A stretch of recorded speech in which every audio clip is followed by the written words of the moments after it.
ককবরক ভাষার ক্ষেত্রে রোমান স্ক্রিপ্টের দাবিতে শুক্রবার রাজ্য জুড়ে ধর্মঘটের ডাক দিয়ে তিপ্রামথার ছাত্র সংগঠন টিএসএফ। শুক্রবার রাজ্যের বিভিন্ন স্থানে সড়ক অবরোধ করে আন্দোলন করে টিএসএফ। আর আন্দোলনের নামে জায়গায় জায়গায় অরাজকতা সৃষ্টি করে টিএসএফ এর কর্মী সমর্থকরা। আন্দোলনের নামে জায়গায় জায়গায় চরম উচ্ছৃঙ্খলতা চালানো হয়। উচ্ছৃঙ্খলতা এমন জায়গায় পৌঁছায় যে অ্যাম্বুলেন্স পর্যন্ত আটকে রাখা হয়, এমনকি পরীক্ষার্থীদের গাড়ি পর্যন্ত আটকে রাখা হয়। কোথাও কোথাও গাড়ি ভাঙচুর করা হয়। আরক্ষা প্রশাসনের সামনে ঘটে এই সকল ঘটনা, যদিও আরক্ষা প্রশাসন নীরব দর্শকের ভূমিকা পালন করে। টিএসএফ এর পক্ষ থেকে তেলিয়ামুড়া থানায় অন্তর্গত হাওয়াইবাড়ি এলাকায় সড়ক অবরোধ করা হয়। শুক্রবারের পর শনিবারও সেই সড়ক অবরোধ অব্যাহত রয়েছে। আর এই সড়ক অবরোধের ফলে রাস্তার দুপাশে আটকে পড়ে শত শত ছোট বড় যানবাহন।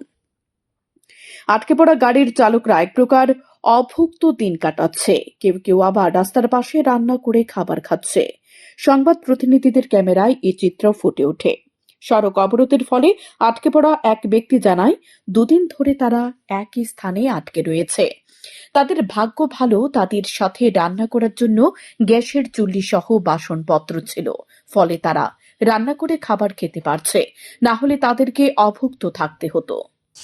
আমরা আগরতলার থেকে আইছি। কবে? আমরা আইছি 17 তারিখ।